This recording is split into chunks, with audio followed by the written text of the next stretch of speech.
Yes, Mzansi, welcome back to some healthy conversation. And let's be honest, looking good doesn't need to be that hard, especially when we look at the future. We've got everything from healthy weight loss, body contouring, and the likes, and that's what today's conversation is about. So, of course, we had to bring in some big guns and some family at that. So we've got Laura Johnston, our CEO of PHYTOCEUTICS, along with Dr. Weyers, who is someone that's doing incredible work in reconstructive surgery, in liposuction worlds, and all the things that allow us to kind of contour our body in a unique way. I'm still learning about this, and that's why I'm so grateful that both of you are here, because I want to find out about this world. I see such a big trend since I got into the gym scene of people wanting to look shredded, to have fat reduced in certain areas and specific areas of the body, just to maintain that perfect physique. Now, we look to the future, and you've got this interesting 360-degree contouring system, and I'm dying to know more about it, and I'm sure Mzansi is as well. So, Doc, what's going on in this world, man? Well, yeah, there's a lot of developments. 360 contouring basically refers to improving on the contours of the body surgically then, by either liposuction or in cases where there might be excess skin, let's say in the tummy area, all around the trunk. The trunk is everything between your neck and your pelvis. So it's really to contour the upper back, the waist, snatched waist, love handles. This is more probably a female shape. And in the front part then, because it's a cylinder, you don't want to maybe have a flat tummy, but then there's a muffin top still at the back. Yeah, for a female post-pregnancies, the stretched skin, stretch marks, stretching of the muscles. So it's really to bring all of that back into the, how can I say, pre-pregnancy, more youthful contours. But also beyond pregnancy, I mean, I see Jen speaking about us all the time. I'm gymming, I'm dieting, I'm trying to do the work, but there's just a stubborn area that we struggle with. I know, like under the arm, behind the back, on the belly. So this is something that essentially is that final phase in getting rid of those extras that you don't want? Sure, you get that too. I mean, it's like, if you social media out there, it's, it's taken things to a whole different level and striving for perfection. People would often think, it's just the people who might be overweight who are the ones wanting these contouring procedures. But no, men, and a big part of the male cosmetic surgery market is this high definition where we really go and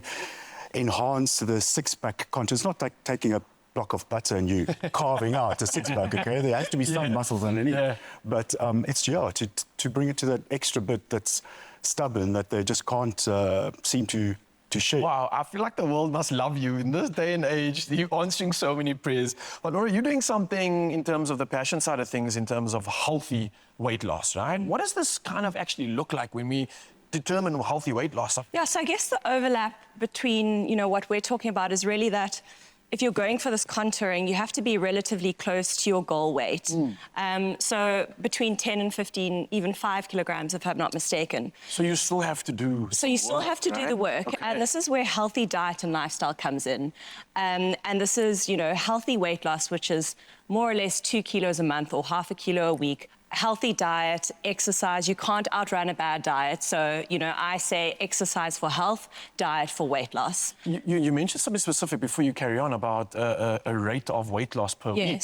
Is there a sort of unhealthy amount of weight loss? Like, can I lose too much weight? Well, it's all relative, how much have you got to lose as well. So a slim person will lose less weight, less rapidly than maybe a more overweight person. Yeah.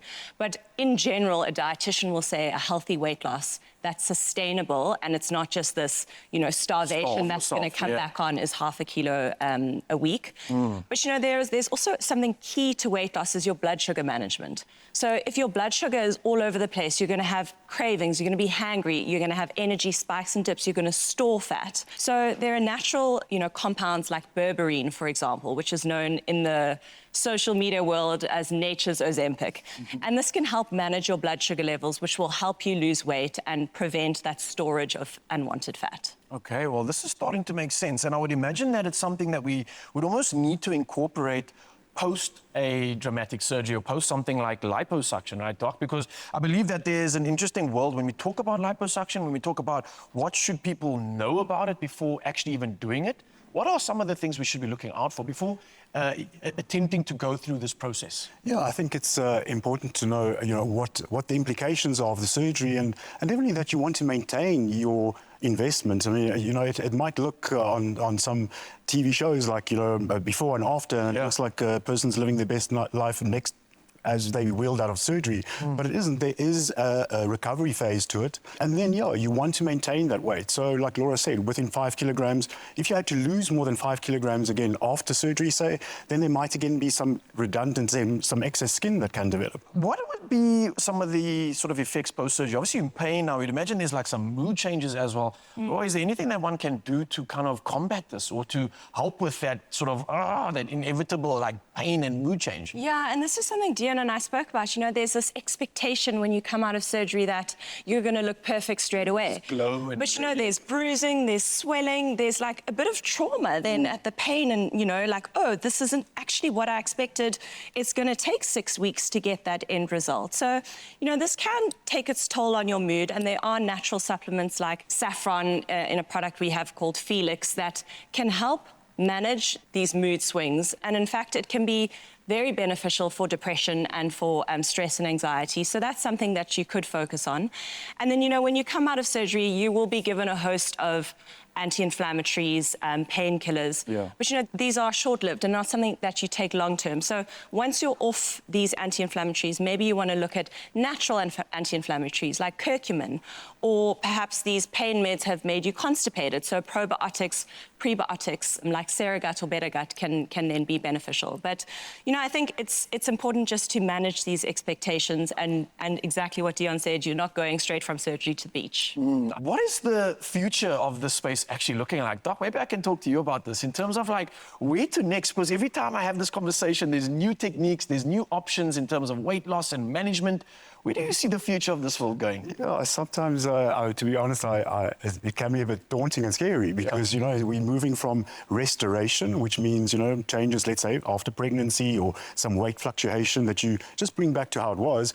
But there's now a sense and a movement towards enhancement. In other words, you know, starting with something which hasn't been affected so much and taking it to even like for once was the ribs that are now being removed in some countries to even have a more snatched waist. You know, is that what's happening? Hopefully not in South Africa just yet. But yeah, there are more courses being offered globally. You know, as to how to achieve that, and I think that, like I said, is maybe interfering on levels that we maybe shouldn't be interfering with, but yeah, I think skin tightening and the technology to have less invasive, less scars, that's the more exciting part. I think you know, that I'm interested in, to basically achieve what you could with, let's say, a tummy tuck, if that's necessary, but without having that scar. It's not always possible, but the technology is gradually getting there. Well, look, I'm pretty sure you are changing lives, and both of you are doing that, both from externally and internally. And I think there's so much that goes into the system, that goes into making us who we are. And we focus so much on that aesthetic, and I think it's crazy to think that there's a world forever changing and there's so many options. But I'm grateful that we can do some positive maintenance, that we don't have to always do something as drastic that we think, but we can really find information. And I think that's what's key, Zanzi, is that we inform ourselves before making these drastic decisions, that we empower ourselves with knowledge. And if you want to do that, then I'd suggest heading over to PHYTOCEUTICS.com, because they literally have a plethora of information, a plethora of tools that can assist you to hopefully thrive and live out your best life. Optimize your gut health with PHYTOCEUTICS range of pre, pro and postbiotics. Use code EXPRESSO for 15% off at PHYTOCEUTICS.com.